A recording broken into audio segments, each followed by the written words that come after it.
Now we are doing some axioms given by Euclid. अभी ये axiom का मतलब क्या होता है मैंने लास्ट वीडियो में समझाया था आपको. एक्सियोम्स होती है मतलब यूनिवर्सल ट्रूथ जो आपको एक्सेप्ट करना है, and you can use these axioms while doing the numericals also. तो 7 एक्सियोम्स है आपके टेक्स्ट बुक में. It's very important. उसके ऊपर से एक्सरसाइज 5.1 के बहुत सारे क्वेश्चंस हैं. Now read the first axiom. Things which are equal to the same thing are equal to one another. फिर से एक बार पढ़ो.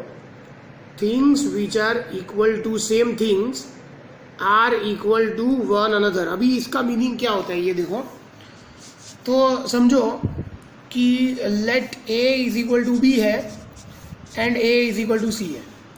मतलब A और B की वैल्यू सेम है, A और C की वैल्यू सेम है, then definitely we can write that B is equal to C. अगर A और B सेम है, A और C सेम है, then B and C both are equal.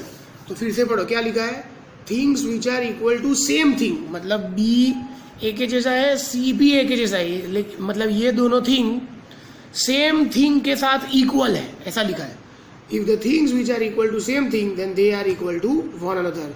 मतलब A is equal to B and A is equal to C, then definitely B is equal to C. ये first axiom का explanation है. Now second, if equals are added to equals then the wholes are equal. ये मैंने सम में भी किया था अभी 5.1 के. If equals are added to equals then the wholes are equal. इसका मतलब क्या होता है समझो. Let A is equal to B. अभी दोनों साइड C को ऐड करो, दोनों साइड C ऐड करो तो क्या होगा. A plus C is equal to B plus C, है ना, ऐसा होगा. आप ऐसा भी लिख सकते हो कि 2 इज इक्वल टू 2. दोनों साइड 3 ऐड करो तो 2 प्लस 3 इज इक्वल टू क्या होगा 2 प्लस 3, है ना, 5 इज इक्वल टू 5. तो क्या लिखा है. If equals are added to equal, मतलब these equals are added to equal, मतलब जो दो थिंग इक्वल है उसके अंदर हमने सेम चीज ऐड की है. जो दो इक्वल है उसके अंदर हमने क्या किया है, सेम चीज ऐड की है. Then the wholes are equal, मतलब होल्स मतलब ये जो बना A प्लस C और B plus C, 5 and 5 both are equal. ये सेकेंड एक्सियोम है. Now third. सेकेंड में एडेड था तो अभी इसमें सब्ट्रैक्ट कर देंगे. If equals are subtracted from the remained equals then the remainders are equal. इसका मतलब क्या है. अगर 7 इज इक्वल टू 7 है, दोनों में से 3 माइनस कर दो तो 7 minus 3 is equal to 7 minus 3, तो 4 हो जाएगा ना. अगर A is equal to B है तो C माइनस कर दो तो A minus B is equal to क्या होगा, B minus C. So if the equals are subtracted from the equals then the remainders are equal, right. Fourth, the things which coincide with one another are equal to one another. The things which are coincide with one another are equal to one another. इसका मतलब क्या है. देखो ये line L है, अगर इसके ऊपर ही मैं दूसरी लाइन बना दूं तो दो लाइन कोइंसिडेंट हो गई एक दूसरे के ऊपर, और उसका नाम मैंने दे दिया M.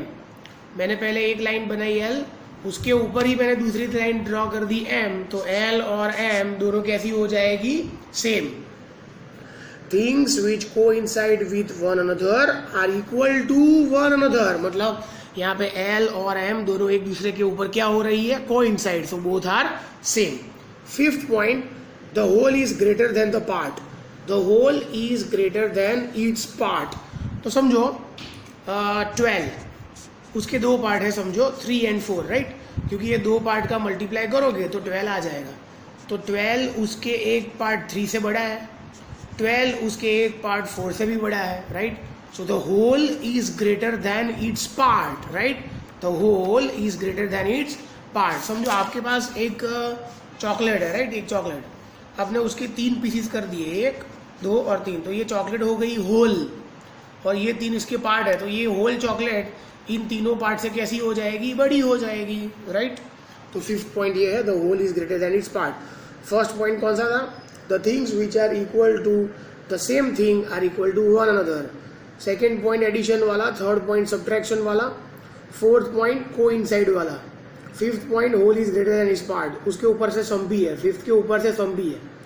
सिक्स्थ पॉइंट मल्टीप्लाई वाला है और 7 पॉइंट डिवीजन वाला है. Things which are double of the same thing are equal to one another. मतलब क्या, समझो a is equal to B है तो डबल कर दो, मतलब दोनों साइड 2 से मल्टीप्लाई कर दो, तो 2a इज इक्वल टू क्या हो जाएगा 2b। Very easy. आपको मालूम है 5 इज इक्वल टू 5, डबल कर दो तो 5 2 से 10, 5 2 से 10। तो अगर कोई सेम थिंग का आप डबल भी करोगे, तो आंसर सेम आएगा, इक्वल आएगा। The things which are double of the same things are equal to one another, और उसके जैसा ही है the things which are half of the same thing are equal to one another. मतलब अगर a is equal to B है तो दोनों साइड हाफ कर दो, मतलब a/2 इज इक्वल टू क्या होगा b/2। 6 इज इक्वल टू 6, इसका हाफ कर दो तो 6/2 इज इक्वल टू 6/2, तो 3 इज इक्वल टू क्या होगा 3। मतलब सेकेंड, थर्ड, 6 एंड 7, 2 3 6 7 वो कौन सा रूल है? Addition, subtraction, multiplication and division. Fifth point है whole is greater than its part. Fourth point को इनसाइड वाला है, और फर्स्ट पॉइंट कौन सा है? The things which are equal to the same thing are equal to one another. तो ये 7 एक्सियोम्स है। एक्सियोम्स का मतलब होता है यूनिवर्सल ट्रूथ, वो आप न्यूमेरिकल में यूज कर सकते हो। आपको लाइन में याद रखना है, नंबर 1, नंबर 2, नंबर 3 यही है। आप 5th को 6th में और 6th को 5th में ऐसा नहीं लिख सकते, राइट? तो आपको ये बाय हार्ट करना है, is very important for exam as well as for numericals. तो ये क्या था? Axioms given by Euclid.